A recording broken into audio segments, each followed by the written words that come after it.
Le Sénégal, champion d'Afrique, franchement, au terme d'un match extraordinaire. Ici à Data Sport Talk, on a décidé de se concentrer spécifiquement sur le jeu et rien que le jeu. Parce qu'en fait, avec toutes les histoires qu'il y a eu à côté, comment dire ça? Il y a des gens qui vont se permettre de minimiser la performance des Sénégalais, mais aussi de minimiser la performance du Maroc. Parce que pour avoir une finale comme celle-ci, il fallait deux équipes. Et ici à Data Sport Talk, on va parler en conséquence tactique. On va vous montrer plusieurs aspects du jeu qui ont permis au Sénégal de gagner, mais aussi au Maroc de poser des difficultés à cette équipe-là.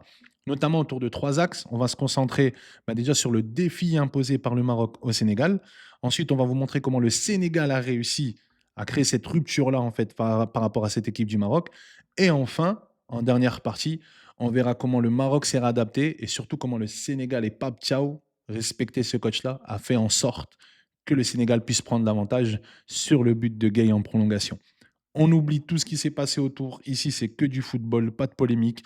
Ça va permettre aux Marocains qui nous écoutent de pouvoir comprendre comment leur équipe a souhaité évoluer et comment, dans le futur, ils auraient dû régler ça pour pouvoir gagner le match.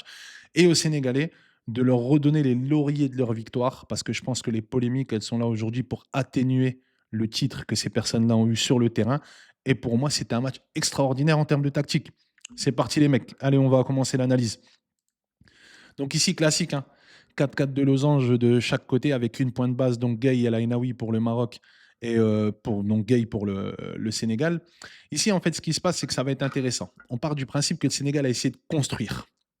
On a eu un renouveau tactique de la part de Regragui. Au lieu d'avoir que comment dire ça, un 4-1-4-1, là, on était sur un 4-1-5, avec notamment une zone très libre avec Camara et Gay, où El Ainaoui était seul. Vous voyez ici, il y a 5 personnes en haut du Maroc qui avaient plus ou moins certaines consignes pour presser. On part du principe que Sarah le ballon, il envoie sur Niakhaté. On avait El Kaabi en pressing, on avait Saïbari qui passait sur Gay et qui bloquait cette zone-là, en fait. Donc, on avait un Sénégal qui essayait de trouver des zones de tournée avec un Maroc en fait qui était dans une mouvance où on montait, on pressait, on revenait. Enfin bref, c'était très bien quadrillé. Notamment El Kaabi qui, contrairement au match du Nigeria, s'est pas placé derrière le milieu de terrain défensif, mais devant pour bloquer directement la ligne de passe entre les deux centraux et Idrissa Gueye. Les deux lignes de 4 donc, qui sont composées de Abdé, Saïbari et El Khanous Diaz permettaient en fait d'intercepter comment dire ça, les lignes de passe tout simplement, et qui donnait en fait au Maroc cette possibilité de bloquer. Une stat pour le prouver, il y avait un mur, c'est qu'il y a eu 9 interceptions marocaines, zéro passe, zéro tir, zéro dribble, zéro passe, zéro tir, zéro dribble, zéro tir, zéro dribble de la part de Ghana et 17 fautes dans le camp sénégalais, ce qui prouve que le Maroc a essayé de bloquer les attaques sénégalaises, a essayé de bloquer au plus près les premières relances sénégalaises et qui faisait en fait, qui créait en sorte un peu ce fossé tactique. Maintenant, on va essayer de voir comment le Sénégal a essayé de répondre à ce défi imposé. Donc la zone cible du Sénégal, comme on l'a dit, dans un 4-1-5 du côté marocain, c'était de trouver cette zone où on avait Camara et Gaï. Bien sûr, c'était très difficile parce qu'on avait El Khanous, Saïbari et El Kaabi qui bloquaient. Si on trouvait cette zone-là, on avait des triangles qui se proposaient à nous, Camara, Ndiaye et Mendy de l'autre côté et Gaï, Diouf, Mané. Mais on va se concentrer du côté gauche parce que c'est le côté gauche sénégalais qui était beaucoup plus actif. On a cette envie du Sénégal de trouver directement Nicolas Jackson par une passe. Et on a souvent Niakhaté qui trouvait Nicolas Jackson. Au même moment, on a Mané qui décroche. Et Jackson, en fait, en une touche, va se permettre de trouver Sadio Mané. Et c'est là que ça enclenche, en fait, le mouvement du côté marocain. C'est que Hakimi, en fait, est forcément trop loin du décrochage de Mané. Donc, Hakimi venait coller Sadio Mané.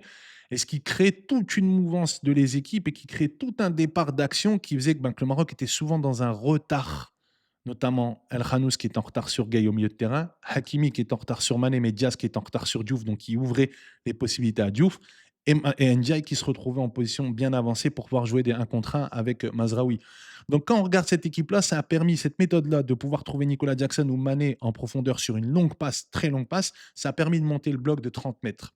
Est-ce que vous vous rendez compte que dans une finale à l'extérieur, être 30 mètres plus haut, c'est énorme.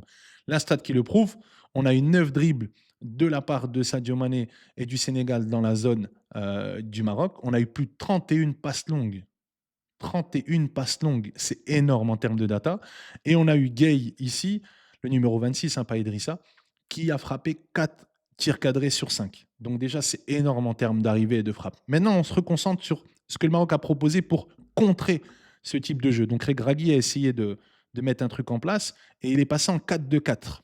pour contrer tout ça, pour essayer de gérer Camara et Gueye. Et on a souvent eu, en fait, c'est là que Pape Thiaw a plus ou moins géré ça, c'est qu'on est resté sur les mêmes principes du Sénégal. Et c'est une valeur de la part de l'entraîneur.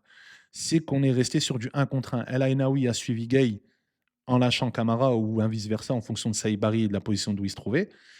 Et du fait de trouver cette passe entre les lignes, ben Niakhaté a ouvert sur Gueye. Gueye, ça lui permettait en fait de pouvoir enclencher d'autres déplacements derrière. Et souvent, en une touche, on trouvait cette zone-là où on a eu Diouf qui a fait un match extraordinaire et qui lui permettait en fait de monter pour proposer des centres. On avait Mané qui rentrait bien sûr à l'intérieur pour créer ce déséquilibre et un peu cette manière de défendre et de rendre la chose beaucoup plus difficile pour Hakimi.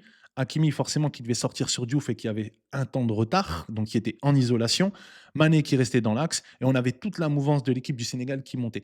Et c'est là en fait que ça devient intéressant, c'est que à partir de ce moment-là, le Sénégal avait ce qu'on appelle nous un temps d'avance. Et dans le football, le temps d'avance, c'est exactement ce qui vous donne l'opportunité de pouvoir réaliser. La preuve, Diouf, sur tout le match, a réalisé plus de 7 centres, notamment il y a eu 10 centres de la part du Sénégal sur le côté gauche. On a eu 3 tacles récupérés dans les 30 derniers mètres marocains de la part du Sénégal et Gay qui a permis de faire une passe décisive. Ici, vous voyez la position moyenne de l'équipe du Sénégal qui est dans une position entre guillemets médiane, mais qui vous permet de jouer très haut. Ça, c'est exactement ce que les mecs ont passé, on va dire, à la moyenne de placement du match de cette équipe-là. Des datas intéressantes, notamment press breaking, donc c'est-à-dire ce qui va casser les lignes. On a 13 dribbles sur 29 réussis de la part du Sénégal quand le Maroc lui en fait que 5. On a 5 dribbles spécifiquement pour Mané dans les 30 derniers mètres marocains. On a 4 fautes subies dos au but de la part de Nicolas Jackson, donc c'est-à-dire qu'ils ont prouvé que c'était un point d'appui important. Le seul hic, c'est Gay qui fait 0 dribble, 0 centre, forcément bien quadrillé par les Marocains, mais qui délivre une passe décisive à la 94e minute pour son homologue Gay. D'ailleurs, il met une frappe de ouf. Et c'est ce qui permet de me dire, en fait, tout simplement, bah, ce qui a permis au Sénégal aujourd'hui de finir champion.